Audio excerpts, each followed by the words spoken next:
ओम शांति 21/8/2025 प्रातः मुरली बाप दादा मधुबन। मीठे बच्चे, तुम्हें माने आसुरी मतरे चलिबा द्वारा 12 द्वार होईगल। एबे ईश्वरीय मतरे चलिले सुख धाम को चलीजिब। आजिर प्रश्न, पिलामानंकु बाबांक ठारू केउ आशा रखिबा दरकार, कौन नुहे? पिलामानंकु बाबांक ठारू केउ आशा रखिबा दरकार, कौन नुहे? उत्तर, बाबांक ठारू एही आशा रखिबा दरकार जे आमे बाबांक द्वारा पवित्र होई निजर घर को तथा राजधानी को जीवु। बाबा कहउछंती जे पिलामाने मो ठारू एही आशा रख नाही जे अमुक को रोग होईछि ताकु टिके आशीर्वाद मिलु। एठारे कृपा किंबा आशीर्वादर कौनसी कथा नाही। मु त तुममानंकु पतितरु पवित्र करिबा पई आसीछि। एबे मु तुमको एभली कर्म सिखाउछि जहा द्वारा तुमर विकर्म हेबो नाही। गीत आज नहीं तो कल बिखरेंगे यह बादल। ओम शांति। आत्मिक पिलामाने गीत सुनिले। पिलामाने जानिछंती जे एबे घर को जिबाकु हेबो। बाबा आसीछंती साथीरे नहीं जिबा पाए। आत्म अभिमानी हेले ही यही कथा मने रहिबो। देह अभिमान रे रहिले मने भी रहिबो नाही। पिलामाने जानिछंती जे बाबा मुसाफिर होई आसीछंती। तुमे मध्य मुसाफिर होई आसीथिल। एबे निज घर को भूली जाइछ। पुणी बाबा घर कथा मने पकाई देले एवं प्रतिदिन से विषय रे बुझाउछंती। जे पर्यंत सतोप्रधान न होइछ तेबे घर को जाई परिबो नाही। पिलामाने बुझुछंती जे बाबा तो ठीक कथा कहउछंती। बाबा जेउ श्रीमत देउछंती ताहा सुसंतान माने ही पालन करि थांती। यही समय रे आउ त केही एभली पिता नाहांती जे कि भल मत देबे।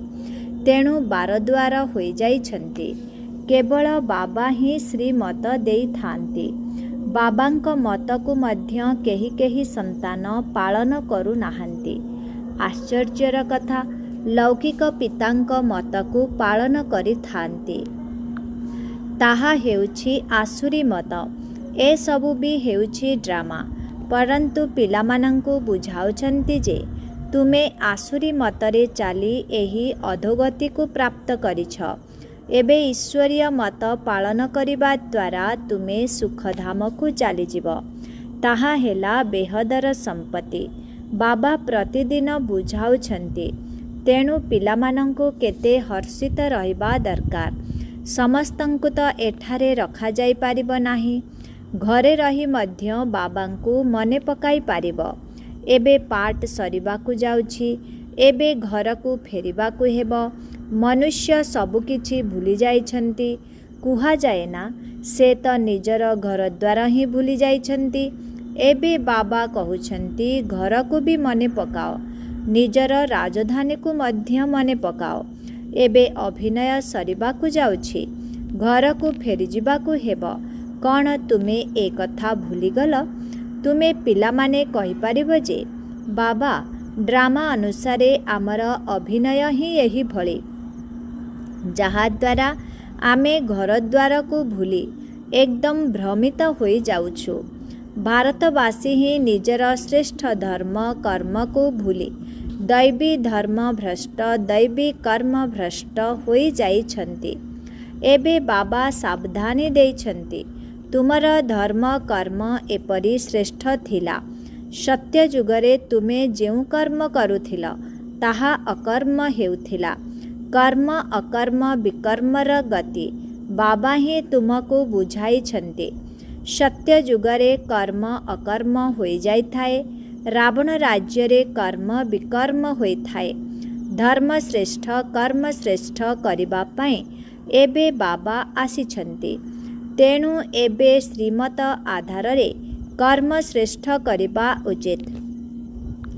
कौनसी भ्रष्ट कर्म करी काहाकू दुख देबा उचित नुहे।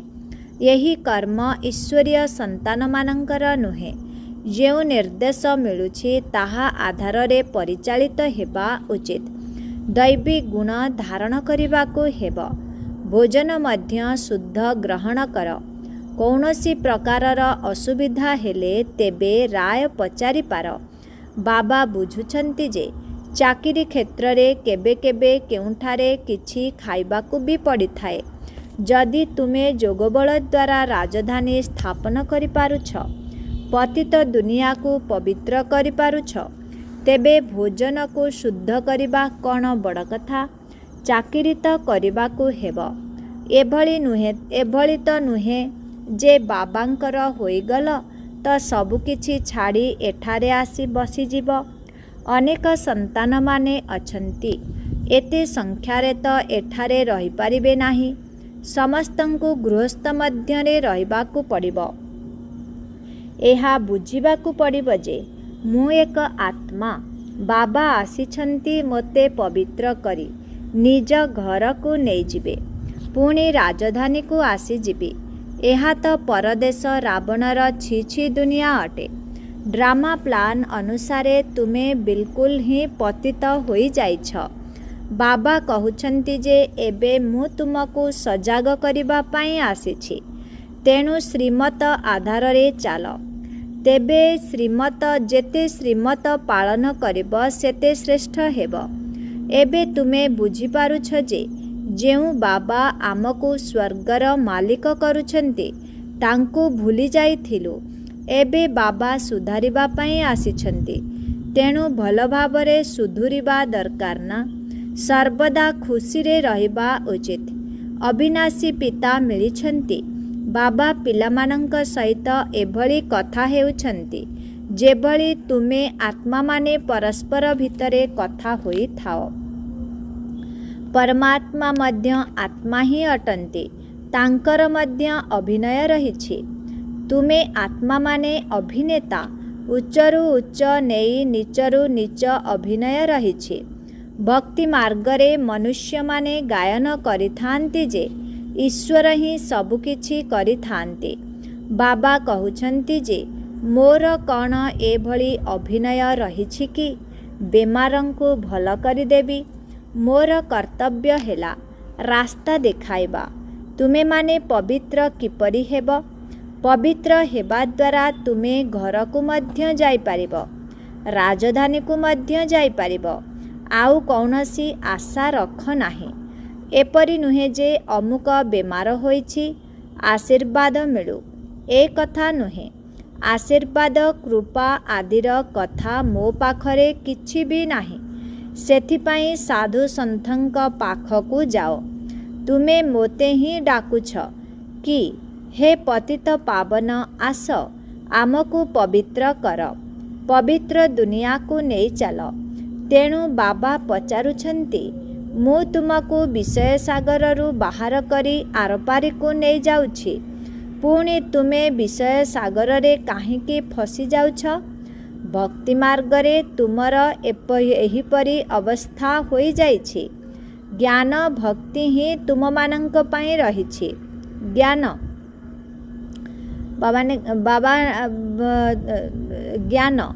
ଭକ୍ତି ହିଁ ତୁମମାନଙ୍କ ପାଇଁ ରହିଛି। ସନ୍ନ୍ୟାସୀ ଲୋକମାନେ ମଧ୍ୟ କହିଥାନ୍ତି ଜ୍ଞାନ, ଭକ୍ତି ଏବଂ ବୈରାଗ୍ୟ, କିନ୍ତୁ ତାହାର ଅର୍ଥ ସେମାନେ ବୁଝିନଥାନ୍ତି। ଏବେ ତୁମର ବୁଦ୍ଧିରେ ଜ୍ଞାନ ଅଛି, ଭକ୍ତି ତାପରେ ବୈରାଗ୍ୟ। ଏବେ ତୁମ ବୁଦ୍ଧିରେ ଜ୍ଞାନ ଅଛି, ଭକ୍ତି ତାପରେ ବୈରାଗ୍ୟ। ତେଣୁ ବେହଦର ବୈରାଗ୍ୟ ଶିଖାଉଥିବା ଶିକ୍ଷକ ଦରକାର ନା? ବାବା ବୁଝାଇଛନ୍ତି ଏହା ଶ୍ମଶାନ ଘାଟ ଅଟେ। ଏହାପରେ ପରିସ୍ଥାନ ଅର୍ଥାତ୍ ସ୍ୱର୍ଗ ହେବ। ସେଠାରେ ପ୍ରତ୍ୟେକ କର୍ମ ଅକର୍ମ ହୋଇଥାଏ। ଏବେ ବାବା ତୁମକୁ ଏଭଳି କର୍ମ ଶିଖାଉଛନ୍ତି ଯାହାଦ୍ୱାରା କୌଣସି ବି ବିକର୍ମ ହେବ ନାହିଁ।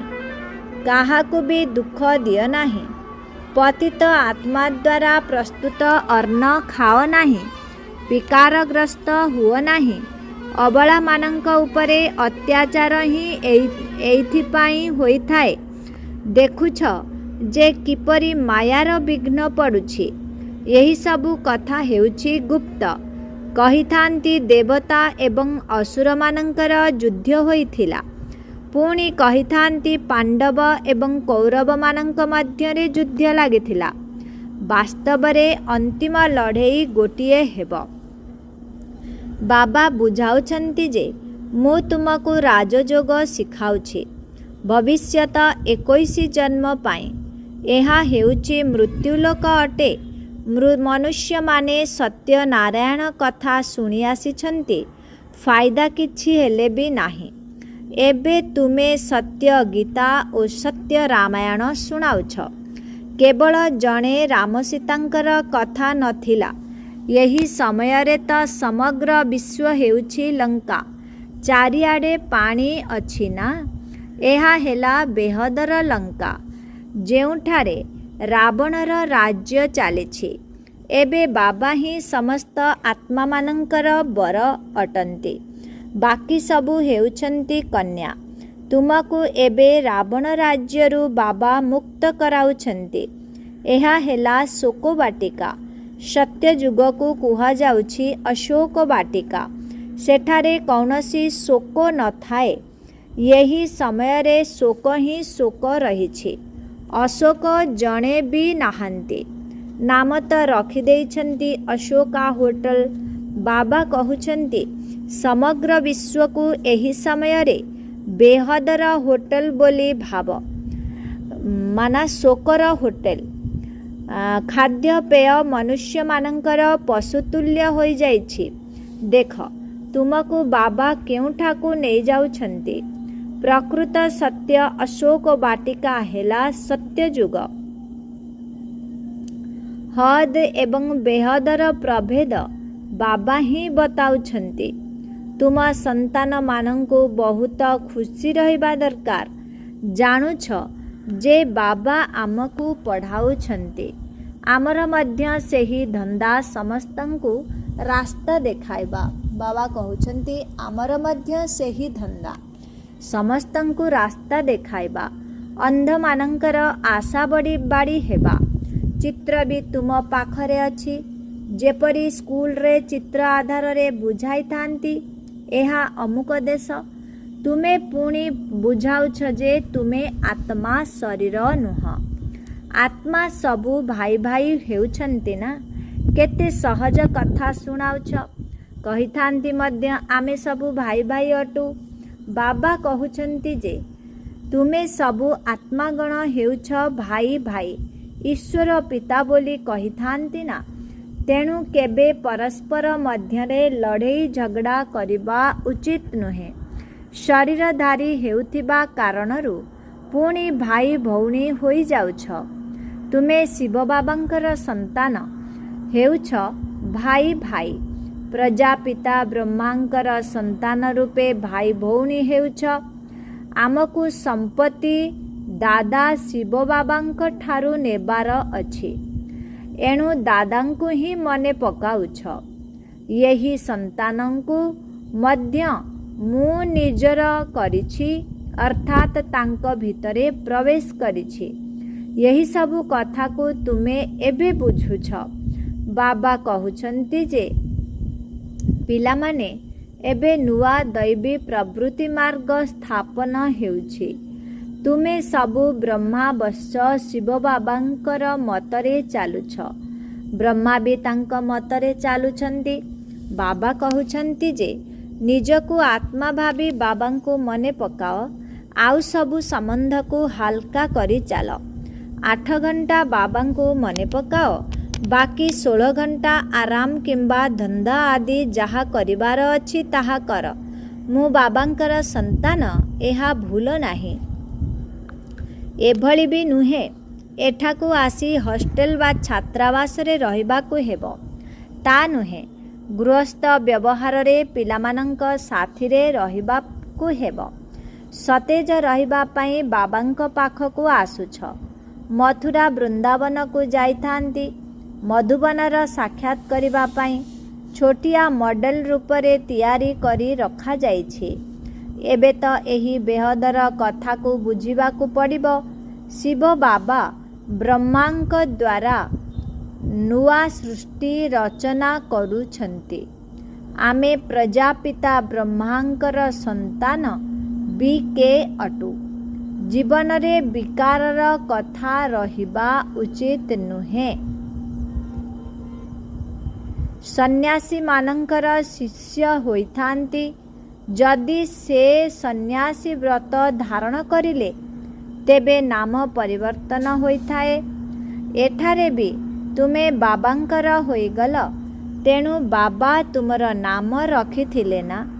ପ୍ରାରମ୍ଭରେ କେତେ ସଂଖ୍ୟାରେ ଭଟ୍ଟିରେ ରହିଥିଲେ, ଏହି ଭଟ୍ଟି କଥା କାହାକୁ ଜଣା ନାହିଁ। ଶାସ୍ତ୍ରରେ ତ କ'ଣ କ'ଣ କଥା ସବୁ ଲେଖିଦେଇଛନ୍ତି। ଏଭଳି ପୁଣି ହେବ। ଏବେ ତୁମ ବୁଦ୍ଧିରେ ସୃଷ୍ଟିର ଚକ୍ର ଘୁରୁଛି। ବାବା ମଧ୍ୟ ହେଉଛନ୍ତି ସ୍ୱଦର୍ଶନ ଚକ୍ରଧାରୀ। ବାବା ସୃଷ୍ଟିର ଆଦି ମଧ୍ୟ ଅନ୍ତର କଥାକୁ ଜାଣନ୍ତି। ବାବାଙ୍କର ତ ଶରୀର ବି ନାହିଁ। ତୁମର ତ ସ୍ଥୂଳ ଶରୀର ଅଛି। ସେ ହେଉଛନ୍ତି ପରମ ଆତ୍ମା। ଆତ୍ମା ହିଁ ସ୍ୱଦର୍ଶନ ଚକ୍ରଧାରୀ ଅଟେ ନା। ଏବେ ଆତ୍ମାକୁ ଅଳଙ୍କାର କିପରି ଦିଆଯିବ, ଏହା ବୁଝିବାର କଥା ଅଟେ ନା। ଏହା କେତେ ସୂକ୍ଷ୍ମ କଥା ଅଟେ। ବାବା କହୁଛନ୍ତି, ବାସ୍ତବରେ ମୁଁ ହିଁ ହେଉଛି ସ୍ୱଦର୍ଶନ ଚକ୍ରଧାରୀ। ତୁମେ ଜାଣୁଛ ଯେ ଆତ୍ମାରେ ସମଗ୍ର ସୃଷ୍ଟିଚକ୍ରର ଜ୍ଞାନ ଆସିଯାଉଛି। ବାବା ମଧ୍ୟ ହେଉଛନ୍ତି ପରମଧାମର ନିବାସୀ। ଆମେ ମଧ୍ୟ ସେଠାକାର ନିବାସୀ ଅଟୁ। ବାବା ଆସି ନିଜର ପରିଚୟ ଦେଉଛନ୍ତି ଯେ, ପିଲାମାନେ, ମୁଁ ମଧ୍ୟ ସ୍ୱଦର୍ଶନ ଚକ୍ରଧାରୀ ଅଟେ। ବାବା ଆସି ନିଜର ପରିଚୟ ଦେଉଛନ୍ତି ଯେ, ପିଲାମାନେ, ମୁଁ ମଧ୍ୟ ସ୍ୱଦର୍ଶନ ଚକ୍ରଧାରୀ ଅଟେ। ମୁଁ ପତିତ ପାବନ ତୁମ ପାଖକୁ ଆସିଛି। ମୋତେ ଡାକିଛ ଯେ ଆସି ପତିତରୁ ପାବନ କର, ଲିବରେଟ୍ କର। ତାଙ୍କର ତ ଶରୀର ନାହିଁ, ସେ ତ ଅଜନ୍ମା। ଯଦିଓ ଜନ୍ମ ନେଉଛନ୍ତି, ପରନ୍ତୁ ଦିବ୍ୟ ଓ ଅଲୌକିକ। ଶିବ ଜୟନ୍ତୀ ଅଥବା ଶିବରାତ୍ରି ପାଳନ କରୁଛନ୍ତି। ବାବା କହୁଛନ୍ତି ଯେ ଅଜ୍ଞାନର ରାତ୍ରି ପୁରା ହେଲେ ମୁଁ ତ ଦିନ କରିବା ପାଇଁ ଆସିବି। ରାତିରେ 21 ଜନ୍ମ, ପୁଣି ଦିନରେ 21 ଜନ୍ମ, ପୁଣି ରାତିରେ 63 ଜନ୍ମ ନେଉଛନ୍ତି। ଆତ୍ମା ହିଁ ଭିନ୍ନ ଭିନ୍ନ ଜନ୍ମ ନେଇଥାଏ। ଏବେ ଦିନରୁ ରାତ୍ରିକୁ ଆସିଛ, ପୁଣି ଦିନକୁ ଯିବ, ପୁଣି ଦିନକୁ ଯିବ। ସ୍ୱଦର୍ଶନ ଚକ୍ରଧାରୀ ବି ତୁମକୁ କରିଛନ୍ତି। ଏହି ସମୟରେ ମୋର ପାଠ ରହିଛି। ତୁମକୁ ବି ସ୍ୱଦର୍ଶନ ଚକ୍ରଧାରୀ କରୁଛି। ତୁମେ ପୁଣି ଅନ୍ୟମାନଙ୍କୁ ସ୍ୱଦର୍ଶନ ଚକ୍ରଧାରୀ କରାଅ। 84 ଜନ୍ମ କିପରି ନେଇଛ, ସେହି 84 ଜନ୍ମର ଚକ୍ର ତ ବୁଝିଗଲ। ପୂର୍ବରୁ ତୁମର କ'ଣ ଏହି ଜ୍ଞାନ ଥିଲା? ବିଲକୁଲ ନୁହେଁ, ଅଜ୍ଞାନୀ ଥିଲ। ବାବା ମୂଳ କଥା ବୁଝାଉଛନ୍ତି ଯେ ବାବା ହେଉଛନ୍ତି ସ୍ୱଦର୍ଶନ ଚକ୍ରଧାରୀ। ତାଙ୍କୁ ଜ୍ଞାନର ସାଗର କୁହାଯାଉଛି। ସେ ହେଉଛନ୍ତି ସତ୍ୟ ଚୈତନ୍ୟ। ତୁମମାନଙ୍କୁ ସମ୍ପତ୍ତି ଦେଉଛନ୍ତି। ବାବା ପିଲାମାନଙ୍କୁ ବୁଝାଉଛନ୍ତି ଯେ ପରସ୍ପର ମଧ୍ୟରେ ଲଢ଼େଇ ଝଗଡ଼ା କର ନାହିଁ, ମନାନ୍ତର ହୁଅ ନାହିଁ। ସବୁବେଳେ ହର୍ଷିତ ରୁହ ଏବଂ ସମସ୍ତଙ୍କୁ ବାବାଙ୍କର ପରିଚୟ ଦିଅ। ବାବାଙ୍କୁ ସମସ୍ତେ ଭୁଲି ଯାଇଛନ୍ତି। ଏବେ ବାବା କହୁଛନ୍ତି ଯେ ମାମେକମ୍ ୟାଦ କରୋ। ନିରାକାର ଭଗବାନ ଉବାଚ। ନିରାକାରୀ ଆତ୍ମାମାନଙ୍କ ପ୍ରତି। ପ୍ରକୃତରେ ତୁମେ ନିରାକାର, ପୁଣି ସାକାର ହେଉଛ। ସାକାର ବିନା ତ ଆତ୍ମା କିଛି କରିପାରିବ ନାହିଁ। ଆତ୍ମା ଶରୀରରୁ ବାହାରିଗଲେ ଶରୀର କିଛି ବି ହଲଚଲ ହୋଇପାରିବ ନାହିଁ। ଆତ୍ମା ତୁରନ୍ତ ଯାଇ ଅନ୍ୟ ଶରୀର ନେଇ ନିଜର ଅଭିନୟ କରିଥାଏ। ଏହି କଥାକୁ ଭଲ ଭାବରେ ବୁଝ। ନିଜ ଭିତରେ ମନ୍ଥନ କର। ମୁଁ ଆତ୍ମା, ବାବାଙ୍କ ଠାରୁ ସମ୍ପତ୍ତି ନେଉଛି। ସମ୍ପତ୍ତି ମିଳୁଛି ସତ୍ୟ ଯୁଗରେ। ନିଶ୍ଚିତ ରୂପେ ବାବା ହିଁ ଭାରତକୁ ସମ୍ପତ୍ତି ଦେଇଥିବେ। କେବେ ସମ୍ପତ୍ତି ଦେଇଥିଲେ, ପୁଣି କ'ଣ ହେଲା, ଏହା ମନୁଷ୍ୟମାନଙ୍କୁ କିଛି ବି ଜଣା ନାହିଁ। ଏବେ ବାବା ସବୁ ଜଣାଉଛନ୍ତି। ତୁମ ସନ୍ତାନମାନଙ୍କୁ ହିଁ ସ୍ୱଦର୍ଶନ ଚକ୍ରଧାରୀ କରୁଛନ୍ତି। ପୁଣି ତୁମେ 84 ଜନ୍ମ ନେଇଛ, ଏବେ ପୁଣି ମୁଁ ଆସିଛି, କେତେ ସହଜରେ ବୁଝାଉଛନ୍ତି। ବାବାଙ୍କୁ ମନେ ପକାଅ ଏବଂ ମିଠା ହୁଅ। ଲକ୍ଷ୍ୟ ଉଦ୍ଦେଶ୍ୟ ସମ୍ମୁଖରେ ରହିଛି। ବାବା ଓକିଲଙ୍କର ଓକିଲ ଅଟନ୍ତି। ସବୁ ଝଗଡ଼ାରୁ ମୁକ୍ତ କରିଦେଉଛନ୍ତି। ତୁମେ ସନ୍ତାନମାନଙ୍କୁ ବହୁତ ଆନ୍ତରିକ ଖୁସି ରହିବା ଦରକାର। କାରଣ ଆମେ ବାବାଙ୍କର ସନ୍ତାନ ହୋଇଛୁ ଏବଂ ବାବା ଆମକୁ ପୋଷ୍ୟପୁତ୍ର କରିଛନ୍ତି ସମ୍ପତ୍ତି ଦେବା ପାଇଁ। ଏଠାକୁ ତୁମେ ଆସିଛ ସମ୍ପତ୍ତି ନେବା ପାଇଁ। ବାବା କହୁଛନ୍ତି ଯେ ସନ୍ତାନ ସନ୍ତତି ଆଦିଙ୍କୁ ଦେଖୁଥିଲେ ମଧ୍ୟ ବୁଦ୍ଧି ବାବା ଏବଂ ରାଜଧାନୀ ଆଡ଼କୁ ରହୁ। ପାଠପଢ଼ା କେତେ ସହଜ ଅଟେ। ବାବା ଯିଏକି ତୁମକୁ ବିଶ୍ୱର ମାଲିକ କରୁଛନ୍ତି, ତାଙ୍କୁ ତୁମେ ଭୁଲି ଯାଉଛ। ପ୍ରଥମେ ନିଶ୍ଚିତ ନିଜକୁ ଆତ୍ମା ବୋଲି ଭାବ। ଏହି ଜ୍ଞାନ ବାବା ସଙ୍ଗମ ଯୁଗରେ ହିଁ ଦେଇଥାନ୍ତି। କାହିଁକିନା ସଙ୍ଗମ ଯୁଗରେ ହିଁ ତୁମକୁ ପତିତରୁ ପବିତ୍ର ହେବାକୁ ପଡ଼ିବ। ଆଚ୍ଛା, ମିଠେ ମିଠେ ଶ୍ରୀ ରୁହାନୀ ବ୍ରହ୍ମା ମୁଖବଂଶାବଳୀ ବ୍ରାହ୍ମଣ କୁଳଭୂଷଣ, ଏହା ଦେବତାମାନଙ୍କ ଠାରୁ ମଧ୍ୟ ଉଚ୍ଚ କୁଳ। ତୁମେ ଭାରତରେ ବହୁତ ଶ୍ରେଷ୍ଠ ସେବା କରୁଛ। ଏବେ ପୁଣି ତୁମେ ପୂଜ୍ୟ ହୋଇଯିବ। ବାବା ଏବେ ପୂଜାରୀରୁ ପୂଜ୍ୟ, କଉଡ଼ିରୁ ହୀରା ଯେପରି କରୁଛନ୍ତି, ଏଭଳି ରୁହାନୀ ପିଲାମାନଙ୍କ ପ୍ରତି ମାତ ପିତା ବାପଦାଦାଙ୍କର ୟାଦ୍ ପ୍ୟାର ଏବଂ ଶୁଭ ସକାଳ। ଆତ୍ମିକ ପିତାଙ୍କର ଆତ୍ମିକ ସନ୍ତାନମାନଙ୍କୁ ନମସ୍ତେ। ଆତ୍ମିକ ସନ୍ତାନମାନଙ୍କର ଆତ୍ମିକ ପିତାଙ୍କୁ ଓମ୍ ଶାନ୍ତି, ଗୁଡ୍ ମର୍ଣ୍ଣିଂ, ନମସ୍ତେ ନମସ୍ତେ ନମସ୍ତେ ନମସ୍ତେ। ଓମ୍ ଶାନ୍ତି। ଧାରଣା ପାଇଁ ମୁଖ୍ୟ ସାର 1 ନମ୍ବର। ଶ୍ରୀମତ ଆଧାରରେ ଏବେ ପ୍ରତ୍ୟେକ କର୍ମକୁ ଶ୍ରେଷ୍ଠ କରିବାକୁ ହେବ। କାହାକୁ ବି ଦୁଃଖ ଦେବାର ନାହିଁ। ଦୈବୀ ଗୁଣ ଧାରଣ କରିବାକୁ ହେବ। ବାବାଙ୍କର ନିର୍ଦ୍ଦେଶ ଅନୁସାରେ ହିଁ ଚାଲିବାକୁ ପଡ଼ିବ। 2 ନମ୍ବର। ସର୍ବଦା ହର୍ଷିତ ରହିବା ପାଇଁ ସ୍ୱଦର୍ଶନ ଚକ୍ରଧାରୀ ହେବାକୁ ପଡ଼ିବ। କେବେ ବି ଲୁଣପାଣି ହେବାର ଅର୍ଥାତ୍ ମତଭେଦରେ ଆସିବାର ନାହିଁ। ସମସ୍ତଙ୍କୁ ବାବାଙ୍କର ପରିଚୟ ଦେବାକୁ ହେବ। ବହୁତ ବହୁତ ମିଠା ହେବାକୁ ପଡ଼ିବ। ଆଜିର ବରଦାନ। ସମ୍ମାନ ମାଗିବା ପରିବର୍ତ୍ତେ ସମସ୍ତଙ୍କୁ ସମ୍ମାନ ଦେଉଥିବା ନିଷ୍କାମ ଯୋଗୀ ଭବ। ସମ୍ମାନ ମାଗିବା ପରିବର୍ତ୍ତେ ସମସ୍ତଙ୍କୁ ସମ୍ମାନ ଦେଉଥିବା ନିଷ୍କାମ ଯୋଗୀ ଭବ। ତୁମକୁ କେହି ସମ୍ମାନ ଦେଉ ବା ନ ଦେଉ, ମାନୁ ବା ନ ମାନୁ, କିନ୍ତୁ ତୁମେ ତାକୁ ମିଠା ଭାଇ ବା ମିଠା ଭଉଣୀ ମନେକରି ସର୍ବଦା ନିଜେ ସ୍ୱମାନରେ ରହି ନିଜର ସ୍ନେହୀ ଦୃଷ୍ଟି ଦ୍ୱାରା, ସ୍ନେହପୂର୍ଣ୍ଣ ମନୋବୃତ୍ତି ଦ୍ୱାରା ଆତ୍ମିକ ସମ୍ମାନ ଦେଇ ଚାଲ। ସେ ଯଦି ମୋତେ ସମ୍ମାନ ଦେବ, ତେବେ ମୁଁ ଦେବି। ଏହା ମଧ୍ୟ ରାଜକୀୟ ଭିଖାରୀପଣିଆ ଅଟେ। ଏଥିରେ ନିଷ୍କାମ ଯୋଗୀ ହୁଅ। ଆତ୍ମିକ ସ୍ନେହର ବର୍ଷା କରି ଶତ୍ରୁକୁ ମଧ୍ୟ ମିତ୍ର କରିଦିଅ। ତୁମ ସାମ୍ନାକୁ ଯଦି କେହି ପଥର ମଧ୍ୟ ପକାଉଛି, ତେବେ ବି ତୁମେ ତାକୁ ରତ୍ନ ଦିଅ, କାହିଁକିନା ତୁମେ ହେଉଛ ରତ୍ନାକର ପିତାଙ୍କର ସନ୍ତାନ। ଆଜିର ସ୍ଲୋଗାନ। ବିଶ୍ୱର ନବନିର୍ମାଣ କରିବା ପାଇଁ 2ଟି ଶବ୍ଦକୁ ମନେ ରଖ, ନିମିତ୍ତ ଏବଂ ନିର୍ମାଣ, ଅର୍ଥାତ୍ ନିରହଙ୍କାରୀ। ଓମ୍ ଶାନ୍ତି। ଆଜିର ଅବ୍ୟକ୍ତ ଇଶାରେ।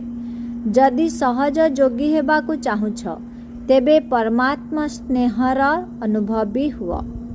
ସେବାରେ ସଫଳତା ପ୍ରାପ୍ତ କରିବାର ମୁଖ୍ୟ ସାଧନ ହେଲା ତ୍ୟାଗ ଏବଂ ତପସ୍ୟା।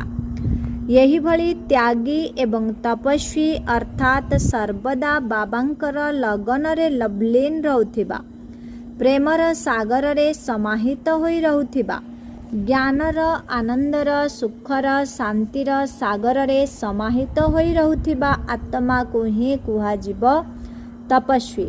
यही भली त्याग तपस्या वाला पिलामाने ही सच्चा सेवाधारी अटंती।